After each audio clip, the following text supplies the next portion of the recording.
John Adams' Letters from the Front podcast for March 1918. This podcast looks at life in World War I through the letters of John Adams, who was 23 when he joined up in September 1914. He served with the 9th Service Battalion, Royal Irish Fusiliers, and was involved in many significant events on the Western Front, particularly Passchendaele. These are his words, read and narrated by his grandchildren. Last month we saw John Adams trying to gain a pass so he could visit his ill mother. As you will hear from this history section, he nearly made it before the German spring offensive. Operation Michael is detailed in the history section with the point of view of the 9th Royal Irish Fusiliers.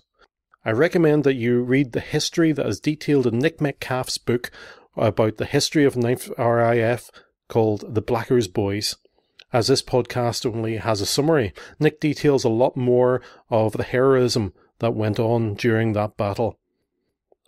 Operation Michael did not just affect John Adams, or just the 9th RAF, or the 108th Battalion, or the 36th Ulster Division, or even the British Expeditionary Force, but many countries, many battalions, and many soldiers.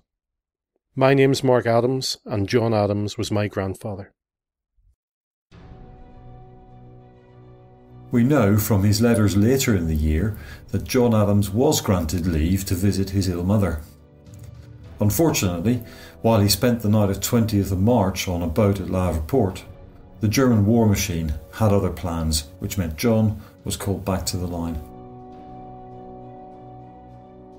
The next morning, the German spring offensive began with Operation Michael, centred on St. Quentin, where the 9th Royal Irish Fusiliers were located. Operation Michael was launched from the Hindenburg Line. Its goal was to break through the Allied lines and advance in a northwesterly direction to seize the Channel ports which supplied the British Expeditionary Force, and to drive the BAF into the sea. On the morning of the 21st of March, the Germans began their offensive with a barrage across the entire front line beginning at 4:35 a.m. At this stage, all British formations were under strength, with the 9th Royal Irish Fusiliers at 700 in the ranks. The RAF had taken position by 6 a.m. As the morning progressed, the enemy pushed further into the line, with the 9th protecting the Ulster Division's right flank. The Germans quickly took ground, with the British troops moving back so quickly that some soon found themselves behind enemy lines and captured. Communications were disrupted because of the early morning barrage, and orders for the 9th RAF to withdraw were lost, and the order was not given until 1 a.m. the next morning. A Company were nearly wiped out in a brutal fight against nearly 200 Germans. As the 22nd dawned, so did the realisation of the scale of the attack. A line was to be held along the St. Quentin Canal, and the 9th RAF joined with the remainder of the 108th Brigade to hold the middle of the 36th Ulster Division's line. By this time, men who were on courses or on leave were back to the line. This would probably be when John Adams joined the battle. The 9th RAF were down to just 400 men in all ranks, suffering about a third of its number killed or captured. On the 23rd, the regiments of the 36th Ulster Division were reorganised, and the 9th RAF with the 16th Royal Irish Rifles fought hard until darkness fell when the German attack slowed. On the morning of the 24th of March, the Ulster Division were forced back to the village of Viselve by an attack by a strengthened enemy. The fighting was chaotic, and at 3 p.m. the order was given to fall back. There was a brief moment of relief when the 6th Brigade charged, and the tired 9th RAF followed up, driving the Germans out of the village and capturing about 150 prisoners. That night, the village was heavily shelled. With a French division holding the line either side, the Ulster Division withdrew, and the 9th RAF fought a rearguard action. On the morning of the 25th of March, the much depleted 108th Brigade began a long march of over 20 miles west, arriving at Airsh at 11 a.m. on the morning of the 26th.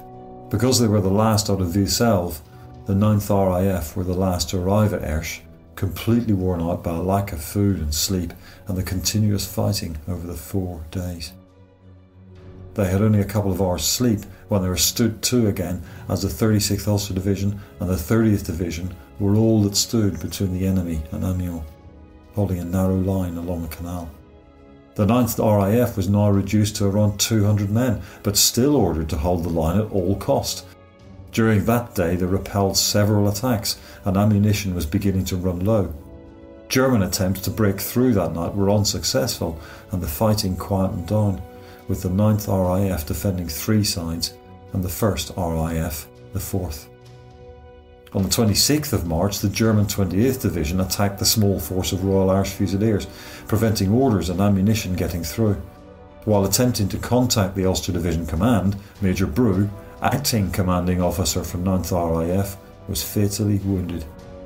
The next day, the Germans launched a heavy attack on the French troops to the right of the 36th Ulster Division, which left the RAF exposed to further attacks from the German 28th Division. By 2 p.m, the 1st RAF were left with no ammunition. The 108th Brigade were forced to fall back later in the day and, leaving their comrades behind, the small band of men moved back to Orville and spent the night there, before the Ulster Division moved, over the next 3 days, away from the battle to the Normandy coast. In the vital and courageous actions fought by the 36th Ulster Division during the retreat, it had suffered an estimated 7,310 casualties, with the 66th East Lancashire and the 16th Irish Divisions each also losing over 7,000 men. Having lost over 500 men, this was the 3rd time since its formation that the 9th Royal Irish Fusiliers had been almost destroyed.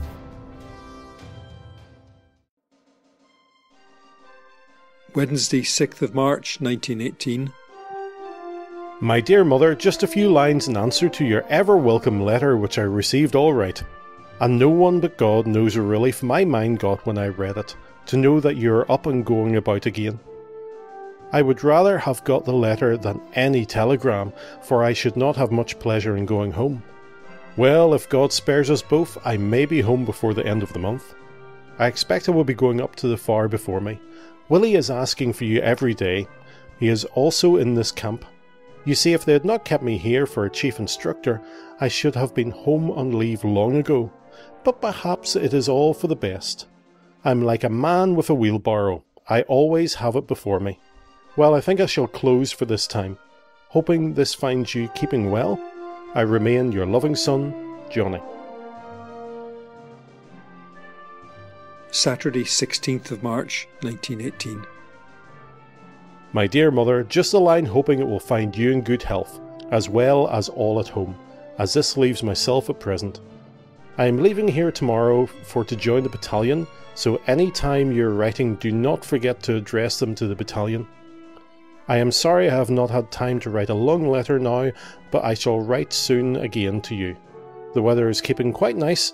I hope it may continue, as it is very pleasant. Goodbye, love to all at home, your loving son, Johnny.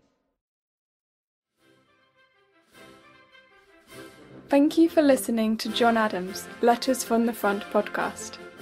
To find out more about John Adams and his family, visit www.johnadams.org.uk/letters.